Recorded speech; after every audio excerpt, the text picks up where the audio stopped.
even that was more intense than it needs to be. I mean, the more intense it is, the more you're going to learn it. So it's nice to start where you just use every chord with the new voicings, and after that, maybe every other chord. But realistically, you could just play like this. Like, say I did G minor 9. I'm just going to mess around here without bothering to explain every little thing, just to show that when the point comes. So I can first inversion to A minor open voicing, but I'll add a 9. D7 third inversion. Maybe I alter it to G minor, and then maybe here I do second inversion, first inversion, G minor, second inversion, C7 our special voicing, A set minor 7 I'll do second inversion, but it's flat 5. D7 I'll do third inversion, and then G minor 7 I'll just do minor 7 double the third. B flat minor 7, I'll keep my pinky where it is and do our voicing we're working on. E flat 7, I'll do third inversion, first inversion. I'll alter it. And then A flat major 7, I'll do the voicing with the high note in the third. Then with the high note in the sixth. And then D flat 7. And then C minor 7. I left the fourth on top, and I'll bring it down to the minor third. Then G7, I'll do a sharp 9 and a sharp 5. That way I can keep that high note the same. C minor 7, second inversion. Maybe I'll get rid of the seventh here and play the third up top, just because it was in the previous voicing. Was it C minor 7, right? Yeah, and then E flat 7. Here maybe I'll do that Paul Gilbert voicing we learned when we did like right, so I'll do that voicing, and then A flat, maybe here I'll do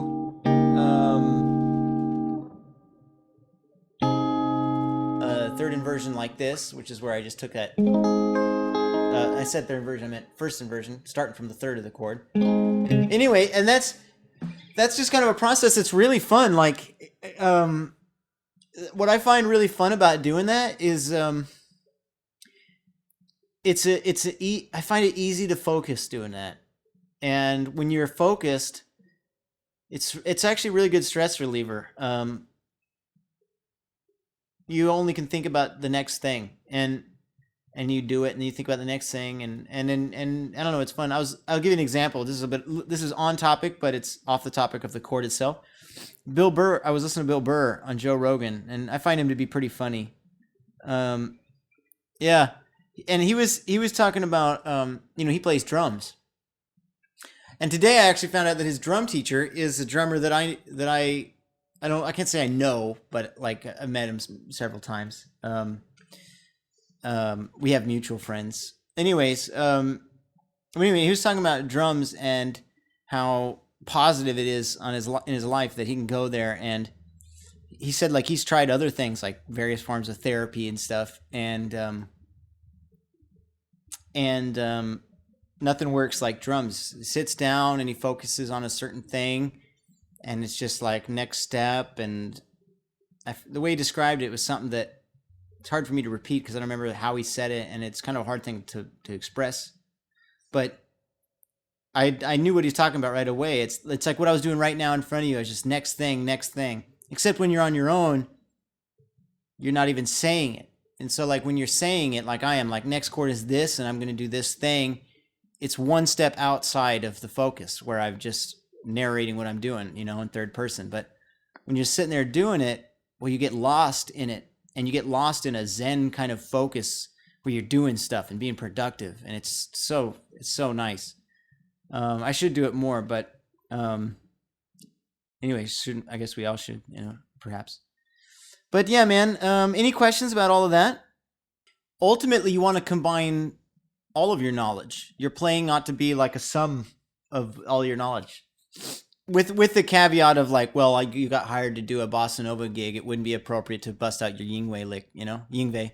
So not always the sum of all your knowledge, You got a 3-minute song, you don't have to demonstrate 20 years of experience or something in that 3 minutes. But you get what I'm saying though. Speaking of improvisation, what you could do is the same thing I just did with chords. You could break up those chords. So it'd be like this: G minor, A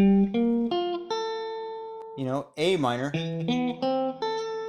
G minor, C7. Now, what I just did is a little bit, exaggerated, but like, for example, you could play G minor when you're doing like, and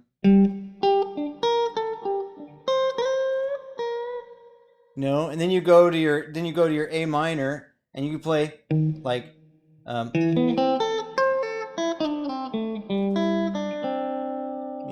so what I did is I saw that voicing and I upped it, and then I switched to like thinking about my minor pentatonic, which is the easiest sort of home place for me. And then maybe you could think other notes like scale tones.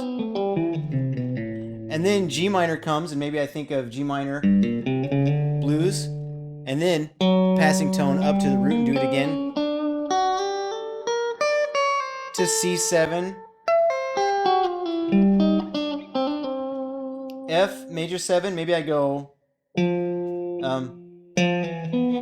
let's see. And what I did there was I just thought of my root, went down, played the shape we were working on, and then I think I was thinking of this for a moment, but I didn't play that. And then I thought, oh, here's my major triad. So I could go 5th, 4th, 3rd, root, 9, 3rd, root, 5th, 3rd, root, that kind of thing. So that the whole thing was this. I already changed it. I figured, and then after I said I changed it, I was like, change it then. But that's the idea. You change it every time. You don't even remember what you did the previous time because you're just in your space. You could break it up instead of going. You could go. Like, how sick is that? And I mean that in a positive way. Like,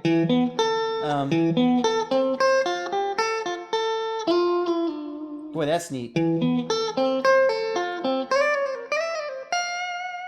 Next was G minor. So if I did that,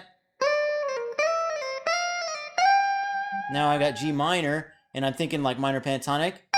Maybe like the one we used, the one with the like the Locrian pen.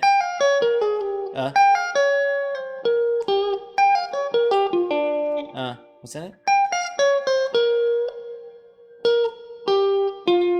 That was it. Yeah. I left out a few notes there because I wanted to not just run down the scale like.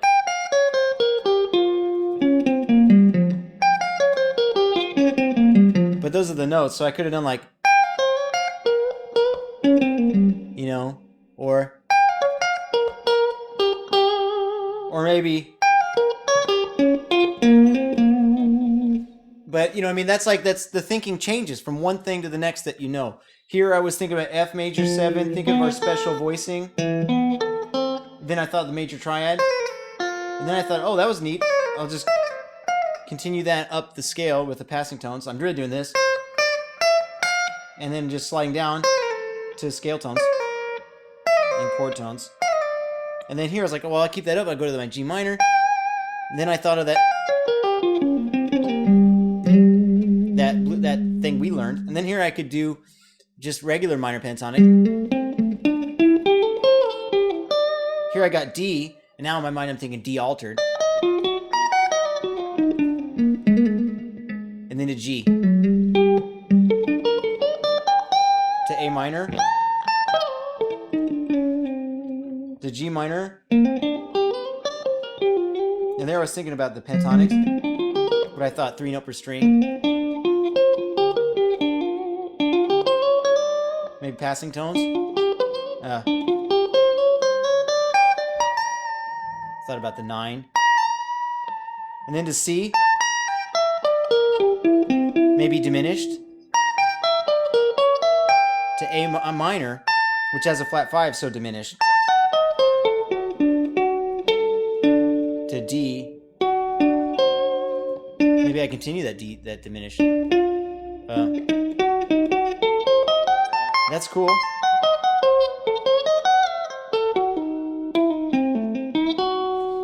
And then do G minor. You see what I did there? I thought this shape, and I kind of played around in that minor pentatonic. And then I thought, and once I was over here, I started thinking about this. And I was, oh, I'm over here now. Good, I know. I just go over here to the comfort zone.